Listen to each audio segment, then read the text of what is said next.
नमस्कार साथियों, शिक्षा साथी में आप सभी का स्वागत है। आज की इस वीडियो में हम नीति आयोग के बारे में जानेंगे।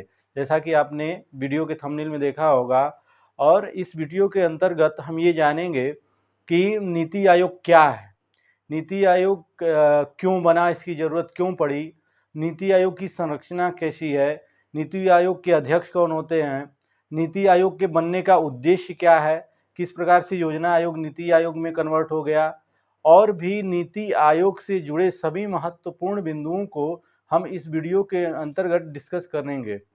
दोस्तों, इकोनॉमिक के ऊपर ये हमारा दूसरा क्लास है। इससे पहले हम आर्थिक नियोजन को लेकर के पहले से ही क्लास कर चुके हैं। इसमें हम पंचवर्षीय योजनाओं को डिस्कस किए हुए हैं।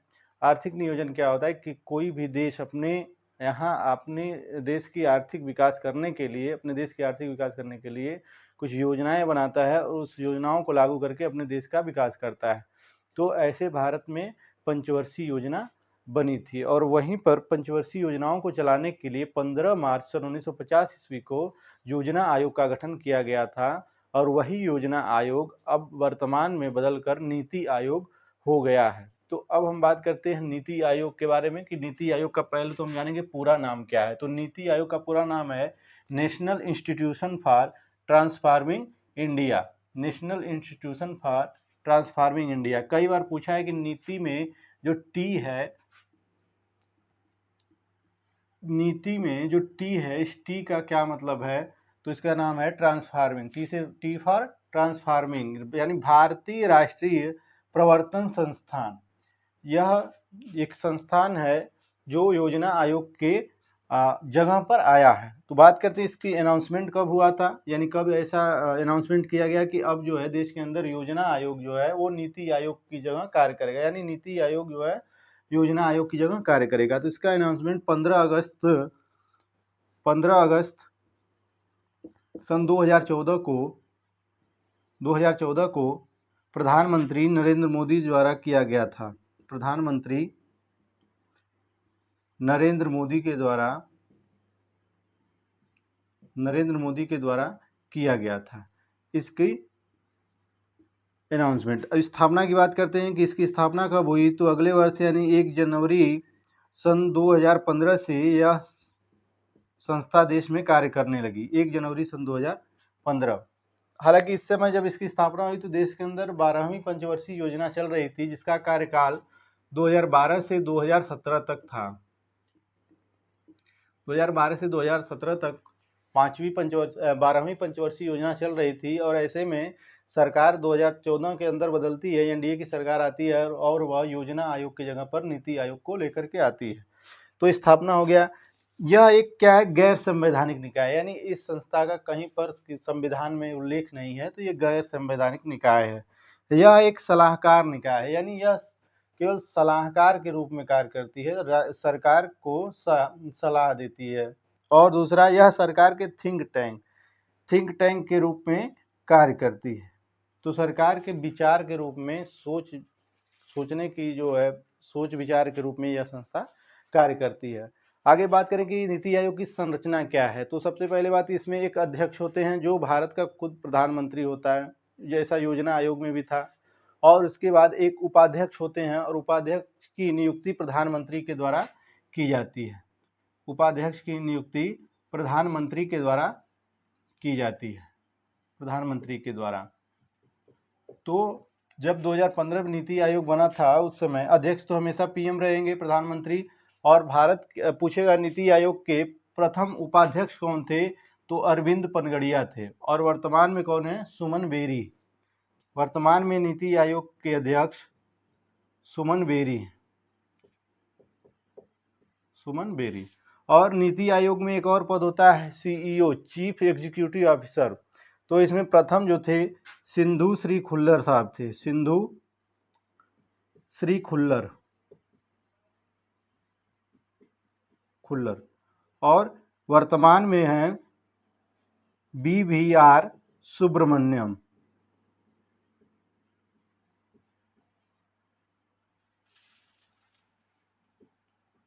अब हम आगे बात करेंगे कि नीति आयोग के बनने का मुख्य उद्देश्य क्या है। तो दोस्तों अब हम बात करेंगे कि नीति आयोग का के बनने का मुख्य उद्देश्य क्या था और इसके प्रमुख कार्य क्या हैं। तो पहला उद्देश्य है नीतियों के क्रियान्वयन को तेज करना, यानी सरकार की जो भी पॉलिसी बनी है उस पॉलिसी को बहुत तेजी के साथ इम्प्लीमेंट करना, ये इसका प्रमुख कार्य है। केंद्र राज्य समन्वय को बढ़ावा देना, यानी केंद्र और राज्य के बीच जो भी समन्वय स्थापित हो उसको और अधिक गहराई से यानी बढ़ावा देना, परस्परता प्रदान करना, जोड़ना।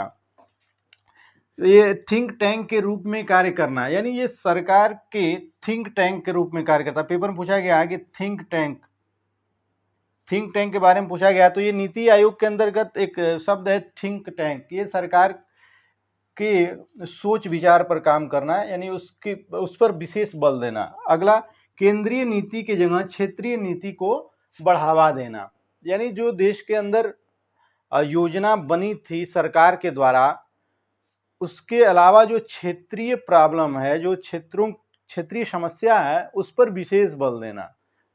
इसमें क्या होता था, योजना आयोग के अंदर केंद्र में जो भी योजनाएं बनती थी वो केंद्र के बाद राज्य के अंदर आती थी, राज्य के अंदर उसके बाद जिले में, जिले के बाद ब्लॉक स्तर पर, उसके बाद ग्रामीण स्तर पर, ग्राम पंचायत स्तर पर पहुंचती थी।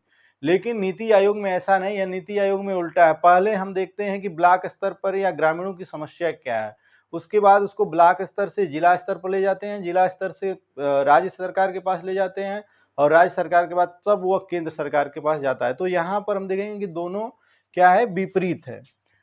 योजना आयोग में केंद्र में योजनाएं बनती थी, केंद्र के अंतर्गत योजनाएं बनती थी, और इसके बाद यह केंद्र से आ जाती थी राज्य के अंदर, और राज्य के बाद ये आती थी जिला में, और जिला के बाद तब ब्लॉक स्तर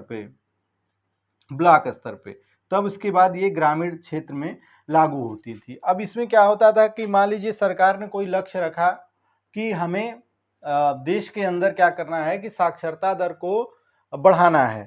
अगर केंद्र सरकार ने एक लक्ष्य रखा, योजना आयोग ने इस आपके योजना आयोग के अंतर्गत, नीति आयोग से पहले जो संस्था भारत के अंदर काम कर रही थी योजना आयोग में, उसमें हमने रखा कि हमको 85% तक क्या करना है कि साक्षरता दर करनी है, साक्षरता दर 85% तक, ये लक्ष्य रखा गया योजना आयोग के अंतर्गत कि हमारा लिटरेसी रेट जो होना चाहिए वो 85% होना चाहिए। अब ऐसे में क्या होता था कि जो राज्य इसके नीचे हैं, जिनकी लिटरेसी रेट 85% के नीचे है, वो उनके लिए तो ये योजना सही रही कि उनको हम 85% तक पहुंचाएंगे। लेकिन जो राज्य केरल जैसे साक्षर हैं, पहले से ही 94% उनकी साक्षरता दर है, उनके लिए हम 85 तो फिर उनको नीचे नहीं न ला सकते। वो क्या है, वो पहले से ही साक्षर हैं। तो ये योजना आयोग जो बनता था ये केंद्र स्तर से चालू होता था और ब्लॉक स्तर से जाकर ग्राम पंचायत तक जाता था, जबकि नीति आयोग में उल्टा होता है। नीति आयोग में हम पहले ब्लॉक स्तर पर देखते हैं कि ब्लॉक पर उस ग्रामीणों की समस्या क्या है, कहीं पर हमको स्वास्थ्य की सुविधा उपलब्ध करानी है, कहीं पर किसी ब्लॉक में हमको क्या करना है, स्वच्छ पेयजल उपलब्ध कराना है, कहीं पर हमको शिक्षा व्यवस्था दुरुस्त करनी है। तो इन सभी ब्लॉक स्तरों से आवाज़ उठकर जाएगी आपके ऊपर जिला स्तर पर, और फिर वो जाएगी राज्य स्तर पर, तब वो जाएगी केंद्र स्तर पर। तो हम देखेंगे कहीं ना कहीं ये विपरीत है योजना आयोग और नीति आयोग में। तो यहाँ पर बस एक ही फायदा हुआ कि इसमें हमको क्षेत्रीयता एवं स्थानीयता पर विशेष बल मिला नीति आयोग के अंतर्गत। वही यहाँ पर कह रहा है कि इसका मुख्य उद्देश्य हम कह रहे हैं कि केंद्रीय नीति की जगह क्षेत्रीय नीति को बढ़ावा देना। इसमें बस यही विशेष बल दिया गया कि हम नीचे से ऊपर की ओर जाते हैं, यानी ग्राम पंचायत से उठ करके केंद्र सरकार तक जाते हैं, जबकि योजना आयोग में केंद्र सरकार से योजनाएं बनती थी और वो ग्राम पंचायत स्तर तक आती थी। आगे हम बात करेंगे कि देखिए अंतर क्या है योजना आयोग और नीति आयोग में। तो पहली बात की योजना आयोग को हमने रूस से ग्रहण किया था। योजना आयोग हमारा जो था वो रूसी मॉडल पर आधारित था, जबकि हमारा जो नीति आयोग है ये भारतीय वैज्ञानिकों के द्वारा बनाया गया मॉडल पर आधारित है।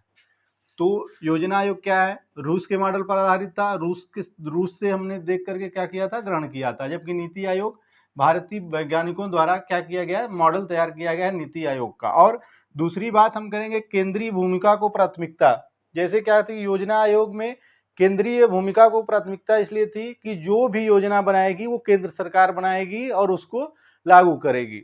इसमें क्या है कि सहयोगी संघवाद को बढ़ावा देना, यानी इसमें हम सबसे पहले समस्या को देखते हैं ग्राम स्तर पर, यानी ग्रामीणों की समस्या को देखते हुए उस पर कार्य करते हैं, न कि पहले से ही कानून बना करके योजना बना करके उसको लागू किया जाए।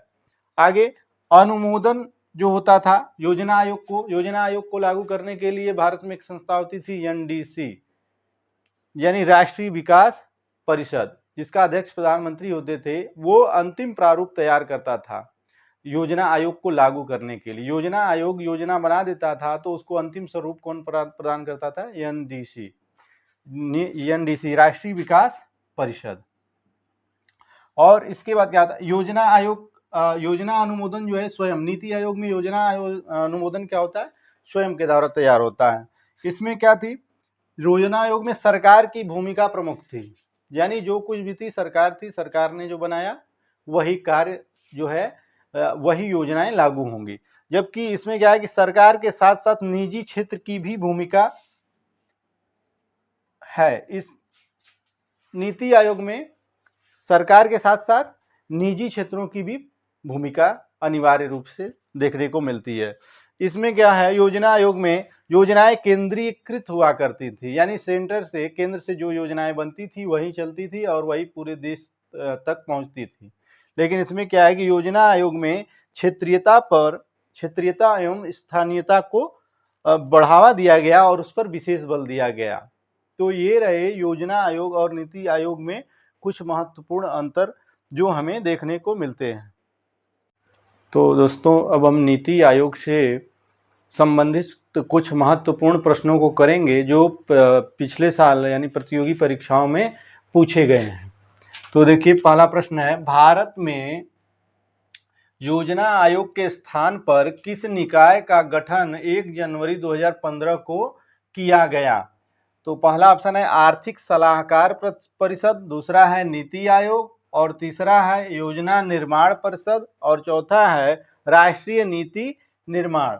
तो भारत के अंदर 1 जनवरी 2015 को कौन सी संस्था को बदल करके उसका नाम नीति आयोग किया गया था? तो योजना आयोग के स्थान पर आया था नीति आयोग। तो ऑप्शन बी यहाँ पर सही होगा कि भारत में 1 जनवरी 2015 से जो नई संस्था बनी आपकी नीति आयोग, वो योजना आयोग के जगह पर बनी थी। दूसरा, नीति आयोग का असंक्षिप्त रूप क्या है? यानी संक्षिप्त में नहीं बताना है, पूरा नाम बताना है, वो भी हिंदी में। पहला है राष्ट्रीय भारत तकनीकी संस्था, दूसरा राष्ट्रीय भारत परिवर्तन संस्था, तीसरा नूतन भारतीय परिवर्तन संस्था, और चौथा है नूतन भारत प्रतिभा संस्था। तो कौन सा लगाएंगे? नीति आयोग का असंक्षिप्त रूप क्या है? तो national institution for transforming India, यानी राष्ट्रीय भारत परिवर्तन संस्थान जिसको हम बोलते हैं। तो यहाँ पर ऑप्शन बी सही होगा, बाकी ऑप्शन गलत है। अगला, नीति आयोग का पूरा नाम है, यानी नीति आयोग का NITI, नीति का पूरा नाम क्या होता है? तो national institution for transforming India. तो पहला ऑप्शन देखिए national institute for talent India, तो ये तो नहीं होगा।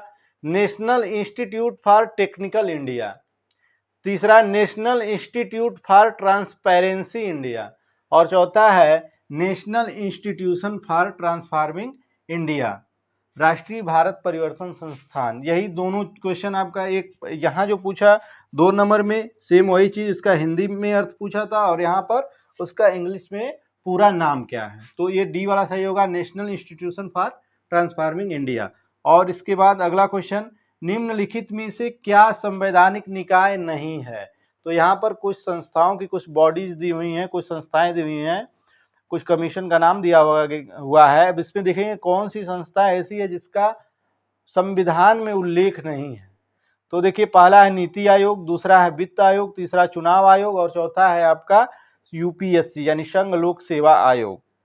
तो नीति आयोग में जैसा कि आपने पढ़ा कि यह एक गैर संवैधानिक निकाय है, यानी भारत के संविधान के अंदर कहीं पर भी नीति आयोग का जिक्र नहीं किया गया, तो यही सही होगा। वित्त आयोग को आप देखेंगे तो आर्टिकल 280 भारत के संविधान का अनुच्छेद 280 का यही कहता है कि भारत में एक वित्त आयोग होगा।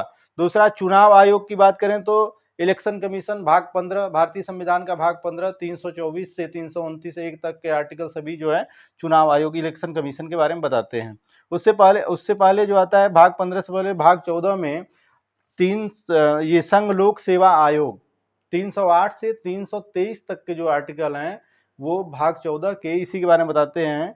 इसमें दो तरह का होता है, एक होता है राज्य लोक सेवा आयोग और दूसरा होता है संघ लोक सेवा आयोग। तो 308 से 314 तक के जो आर्टिकल हैं वो राज्य लोक सेवा आयोग के बारे में बताते हैं और 315 से 323 तक के आर्टिकल हैं वो आपके संघ लोक सेवा आयोग यानी यूपीएससी के बारे में बताते हैं। तो आप देखेंगे यूपीएससी एक संवैधानिक संस्था है, ये भी चुनाव आयोग भी, इलेक्शन कमीशन भी और वित्त आयोग भी, फाइनेंस कमीशन भी। नीति आयोग क्या है?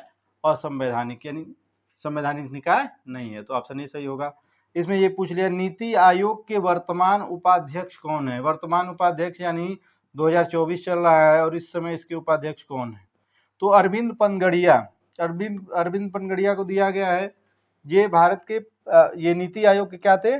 पहले उपाध्यक्ष हुआ करते थे। सिंधु श्री खुल्लर ये भारत में नीति आयोग के पहले सीईओ थे और सुमन बेरी जो हैं ये वर्तमान में भारत के अंदर नीति आयोग के क्या है? उपाध्यक्ष हैं। अमिताभ कांत भी नीति आयोग के सीईओ रह चुके हैं। इस समय BVR सुब्रमण्यम जी हैं इसके उपाध्यक्ष सीईओ, इससे पहले यही अमिताभ कांत जी थे। तो ये कुछ महत्वपूर्ण प्रश्न रहे इस टॉपिक से जो कि प्रतियोगी परीक्षाओं में पूछे जा चुके हैं। दोस्तों आज हमने जो कुछ भी पढ़ा इन सभी स्लाइडों की PDF आपको कमेंट बॉक्स में इसकी लिंक हमने डलवा दिया है। तो अगर आपको ये सेशन पसंद आया हो तो वीडियो को अवश्य लाइक करें, चैनल को सब्सक्राइब करें और आगे आने वाली प्रतियोगी परीक्षाओं की तैयारी से जुड़ने के लिए हमारे चैनल से जुड़ जाएं। तो धन्यवाद।